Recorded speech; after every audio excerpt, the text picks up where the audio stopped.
Sometimes it is way more important to subtract from your life rather than adding to it. And in today's video, I'm going to be talking about decluttering. I love decluttering and I love talking about it. So let's get into it. तो आजकल ना मैं decluttering ही कर रही हूँ. काफ़ी सारे कपड़े मैंने निकाले हैं, कुछ जूते भी निकाले हैं जिनका टाइम आ गया है. तो I am going to get rid of them and थोड़ा सा रिस्पॉन्सिबल वे में करने वाली हूँ इस बार मैं.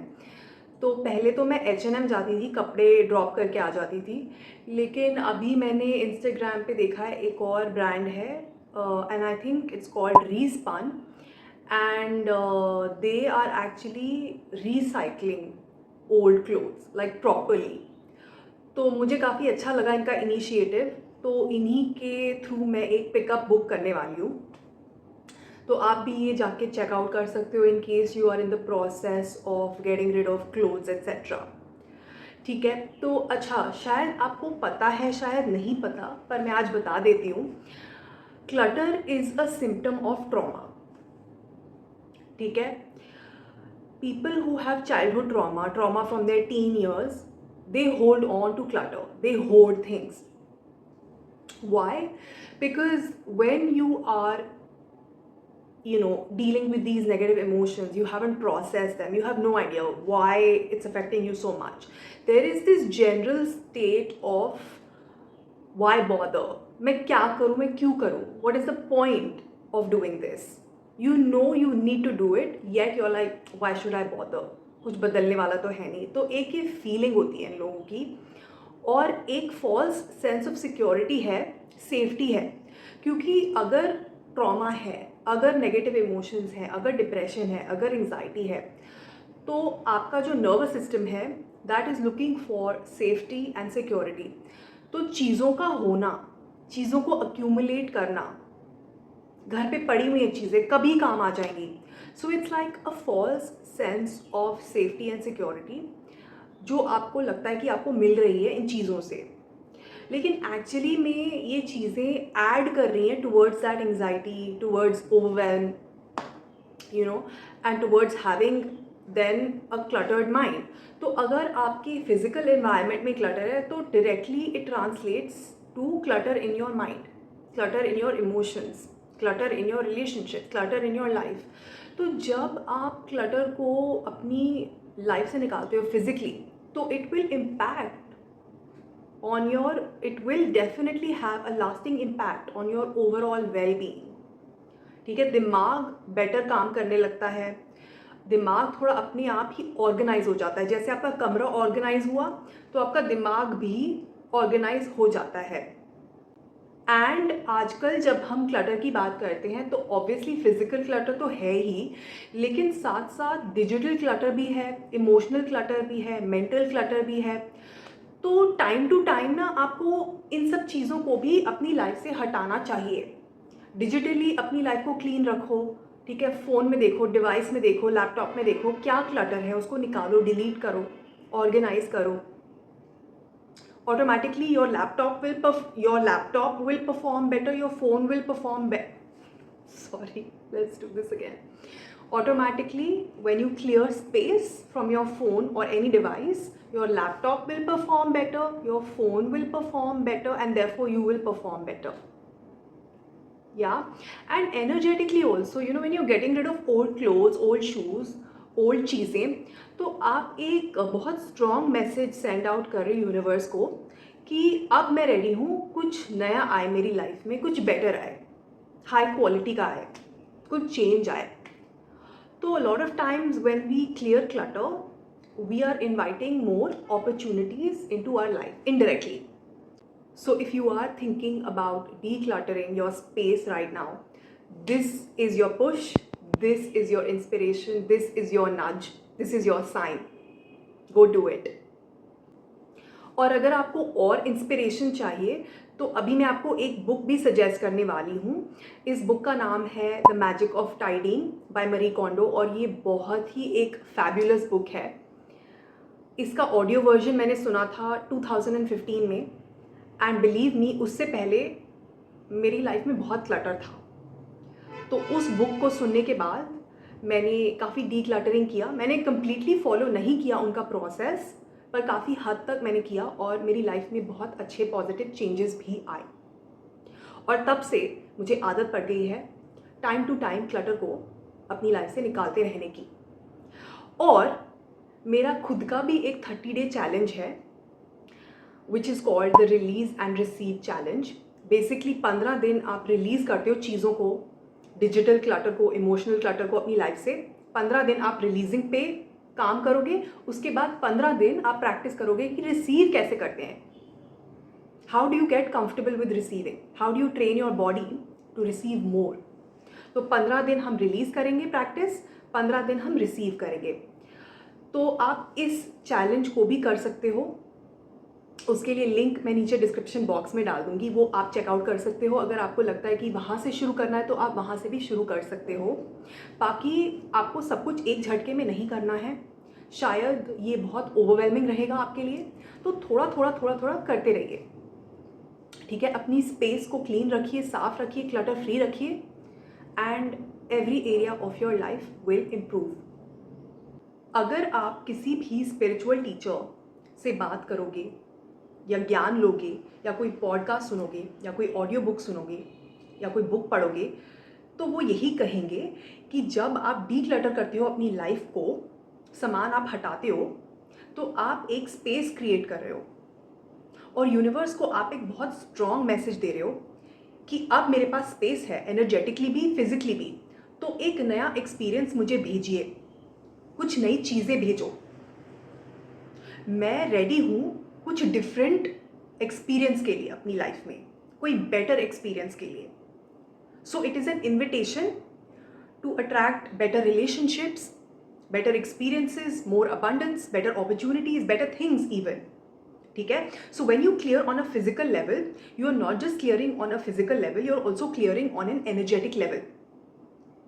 एक स्पिरिचुअल लॉ है जो कहता है कि नेचर अबोर्स वैक्यूम, मतलब कि प्रकृति को खाली जगह बिल्कुल पसंद नहीं है। अगर आप घर से भी सामान निकाल दोगे और खाली जगह बनाओगे तो थोड़े समय के बाद वहाँ पे सामान नया आ जाएगा। कैसे आएगा? आ ही जाएगा। इसी तरह अगर आप बाहर देखोगे, nature is abundant, there is no lack. अभी बारिश का मौसम है तो बाहर जो ग्रीनरी है वो इतनी लश और अमेजिंग लगती है, और उसे देख के, पेड़ों को देख के ऐसे लगता है, पौधों को देख के ऐसे लगता है कि कोई कमी नहीं है। आप किसी गार्डन में चले जाइए, किसी जंगल में चले जाइए, कोई कमी नहीं है नेचर में।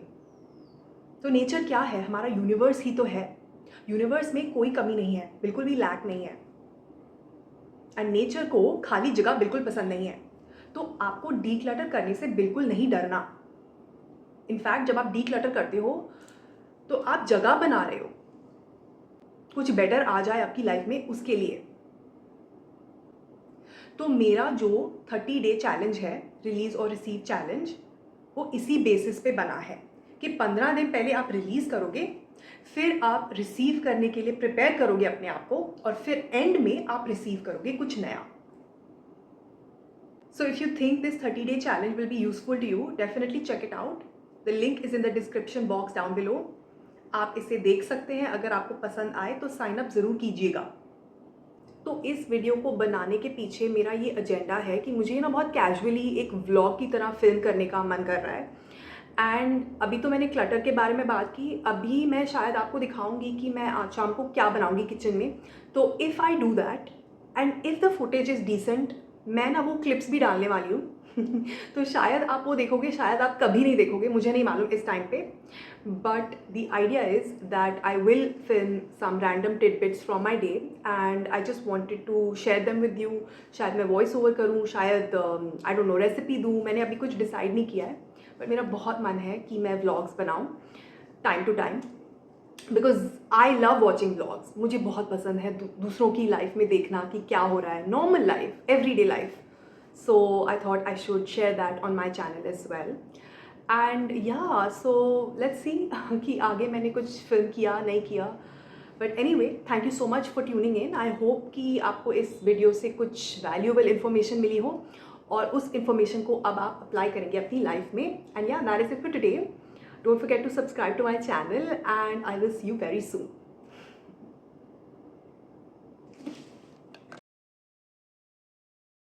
अच्छा, ऑन द सेम डे शाम को मैंने ये टोफू सैलड बनाया डिनर में, तो मैंने सोचा आपके साथ शेयर करती हूँ इसकी रेसिपी।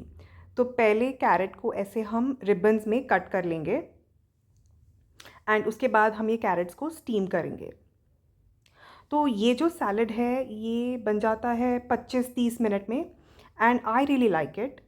इट्स क्वाइट हेल्दी और टोफू से थोड़ा हमारी डाइट में एक्स्ट्रा प्रोटीन ऐड हो जाता है। टोफू वैसे मुझे बिल्कुल पसंद नहीं था इससे पहले, ये फर्म टोफू है।